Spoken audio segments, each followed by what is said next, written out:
Speaker ও deputy স্পিকারকে নিয়ে নানান জল্পনা কল্পনা। দর্শক, জনমনে নানান সন্দেহ সংশয়, এগুলো অনেকটা সঠিক বারবার প্রমাণিত হচ্ছে। এবং একটা বিষয় স্পষ্ট যে তারেক রহমান বিরাট ভুল করেছেন সেটা বলবো না, ভুল করতে বাধ্য হয়েছেন।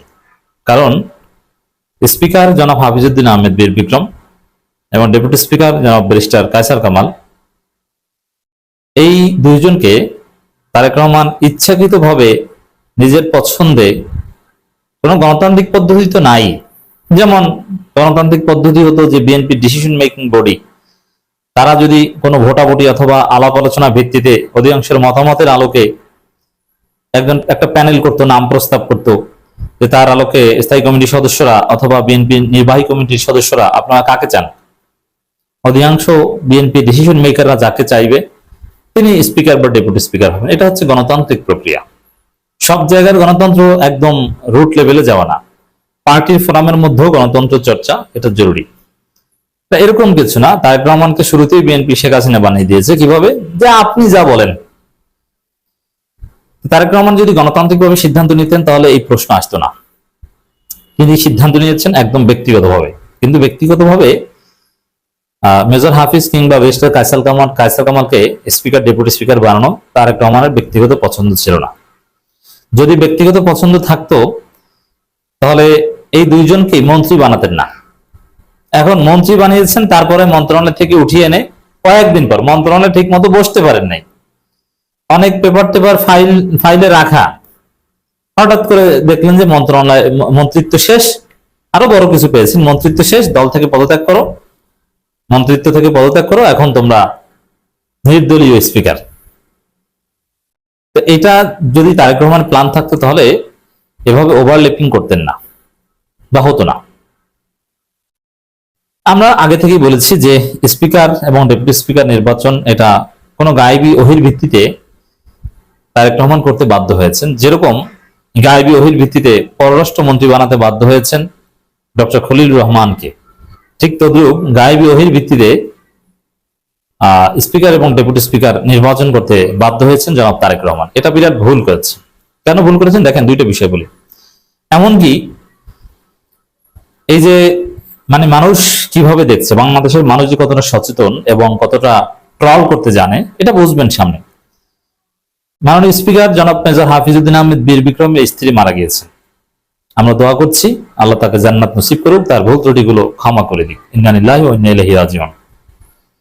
কিন্তু মানুষ বলছে যে স্পিকারের হারাম বেতন ওটা তার স্ত্রীকে আল্লাহ খাওয়াবেন না বলে আল্লাহ তাকে নিয়ে গেছেন। তার স্ত্রী অনেক ভালো মানুষ ছিলেন, সরকারি গুরুত্বপূর্ণ দায়িত্ব পালন করেছেন, সৎ মানুষ ছিলেন, জীবনে একটা টাকা দুর্নীতি করেননি, কিন্তু এই হারাম ইনকাম খাওয়াতে চান না। কেন হারাম ইনকাম? যে জুলাই সনদ যদি পাশ না হয়, জুলাই সনদ বিহীন যে সংসদ, ওই সংসদ তো হারাম সংসদ, ওই সংসদের বেতনও তো হারাম হয়। মজা করে বলছে, এটা ফিকহি কোনো বৈধতা নাই যে জুলাই সনদ বিহীন সংসদ হলেই যে সেটা হারাম হয়েছে, মানুষ বলছে, এ কারণে আল্লাহ তাকে তুলে নিয়ে গেছে। তো এটা বললাম এ কারণে যে মানুষের পারসেপশন দেখেন যে মানুষ কতটা ট্রলবাজ এবং কতটা সমালোচনা করতে পারে। সেই মেজর হাফিজউদ্দিন আহমেদ বীর বিক্রম এবং ডেপুটি স্পিকার কায়সার কামাল, তাদের হওয়া উচিত জাতির কাছে গ্রহণযোগ্য, সর্বজন শ্রদ্ধেয়। সবাই তাদেরকে মাননীয় বলে মুখে ফেনা তুলবে, প্রধানমন্ত্রী থেকে শুরু করে বিরোধী দলীয় নেতা সবাই তাদেরকে মাননীয় বলবে। সেক্ষেত্রে স্পিকার ডেপুটি স্পিকার এমন লোক হওয়া দরকার যাদের জীবন থাকে নিষ্কলুষ এবং এটাকে পবিত্র সংসদ, মহান সংসদ, এইসব ভাষাও কিন্তু অভিহিত করা হয়। তো পবিত্র সংসদ কিংবা মহান সংসদের স্পিকার এবং ডেপুটি স্পিকার দুজন সম্মানিত লোক, দুজন ইমাম, তারা হওয়া উচিত ছিল ভালো লোক, সর্বজন শ্রদ্ধেয় লোক। সেক্ষেত্রে ব্যারিস্টার কায়সার কামাল একজন পরকীয়াবাজ, বিএনপির সিনিয়র নেতাদের মতো একজন কুলাঙ্গার, ওসমান হাদি হত্যাকারীর জামিন করানো ব্যক্তি, আরো অনেক বিতর্ক আছে। তো এরকম একজন পরকীয়াকারী, যেটা এটা আমরা বলছি না, আমরা জানি না যে কার সাথে পরকীয়া, বিএনপির ব্যারিস্টার মাহবুবউদ্দিন খোকন তার বস বলেছে। এই লোক, তাকে সবাই মাননীয় বলবেন, এটা কেমন দৃষ্টিকটু না? হ্যাঁ, ওরকম পরকীয়া বা কোনো ঘটনা অনেকেরই থাকতে পারে, কিন্তু স্পিকারের আসনে তাদের বসানো উচিত নয়। অতীতে আওয়ামী লীগ যাদেরকে স্পিকার বানিয়েছে, বিএনপি যাদেরকে স্পিকার বানিয়েছে, তারা সর্বজন শ্রদ্ধেয় ছিল। হুমায়ুন রশিদ চৌধুরী অত্যন্ত ভালো মানুষ ছিলেন, সর্বজন শ্রদ্ধেয়। ব্যারিস্টার জমিরুদ্দিন সরকার অসাধারণ লোক ছিলেন। আব্দুল হামিদ ভালো লোক ছিলেন, ব্যক্তি জীবনে আপনি কোনো বিতর্ক খুঁজে পাবেন না। এছাড়া এই যে শিরিন শারমিন, এ কিন্তু অসাধারণ লোক ছিলেন, তাকে নিয়ে তেমন কোনো বিতর্ক পাবেন না, একাডেমিক একজন লোক।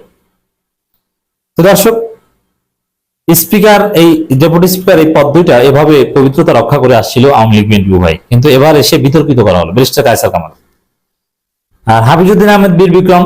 বিএনপির মধ্যেই তীব্র সন্দেহ সংশয় যে বিএনপিকে বারবার ধ্বংস করতে চেয়েছিলেন, সংস্কার করতে চেয়েছিলেন এই হাফিজউদ্দিন আহমেদ বীর বিক্রম।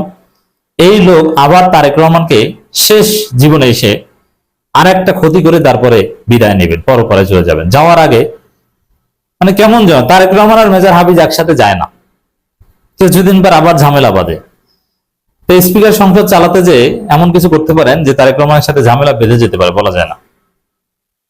আবার তারেক রহমান তাকে স্পিকার গিরি থেকে সরানোর চেষ্টা করেন কিনা, এটাও একটা প্রশ্ন বিএনপির চাপের মুখে, যে সংস্কারপন্থীদের এখানে রাখতে পারবেন না। তো ওভারঅল তারেক রহমান ভুল করেছেন এবং এর প্রায়শ্চিত্ত তাকে পেতে হবে। আর সবচেয়ে বড় বিষয় হচ্ছে যে এই স্পিকার, ডেপুটি স্পিকার তারা ভারতের পছন্দ, ভারত সিলেক্ট করে দিয়েছে, এখানে তারেক রহমান সিলেক্ট করতে বাধ্য হচ্ছে না। ভারত যাকে বসায় তিনি কিন্তু অঘটন ঘটান, তিনি তার দলের জন্য বিপদের কারণ হয়ে দাঁড়ান। এই জন্য প্রকৃতপক্ষে যারা তেগী ভালো মানুষ ছাড়া গাইবে ওহির ভিত্তিতে কিছু করলে ক্ষতি হবেই। তিনজন ব্যক্তি তারেক রহমানকে ডুবাবেন, লিখে রাখেন। স্পিকার, ডেপুটি স্পিকার আর ডক্টর খলিল রহমান, যারা তারা যেহেতু স্বাভাবিক প্রক্রিয়া হয়নি, অন্য কেউ তাদেরকে বানিয়ে দিয়েছে, বিপদে পড়বেন। ডেপুটি স্পিকার একটা বক্তব্য দেখেন, বিগত সংসদ ছিল রাবার স্টাম্প, এখন গণতন্ত্র উদ্ধার হয়েছে। স্পিকার, ডেপুটি স্পিকার তিনি তো নিরপেক্ষ, এইসব কথাবার্তা তার মানে কোনটা বলতে হবে, ভাব গাম্ভীর্য অথবা ওয়েট রাখা। ডেপুটি স্পিকার হওয়ার জন্য একটা বয়সের ভার দরকার, এইটাই তো তার নাই, যে একটা ওয়েট দরকার, এইটাই তো তার নাই। তো দর্শক, এবং কথাবার্তার মধ্যে শালীনতা নেই, যেগুলো এমপিরা বলবে, দলীয় লোকজন বলবে, সেটা তিনি বলছেন। বিগত সরকারগুলোর আমলে জাতীয় সংসদ কেবল রাবার স্ট্যাম্প, বিগত সরকারগুলোর আমলে মানে শুধু আওয়ামী লীগের আমলে 17-18 বছর পর দেশ প্রকৃতি গণতন্ত্র উদ্ধার হয়েছে এবং বর্তমান সংসদে দেশের রাজনীতির মূল কেন্দ্রবিন্দু পরিণত করা হবে। তবে এই যে তার যে বয়স, ভার বুদ্ধি, এগুলোতে মনে হয় না যে তিনি সবকিছু ভারসাম্যপূর্ণ ভাবে চালাতে পারবেন। তবে ক্ষতিটা হবে at the end of the day জনাব তারেক রহমানের।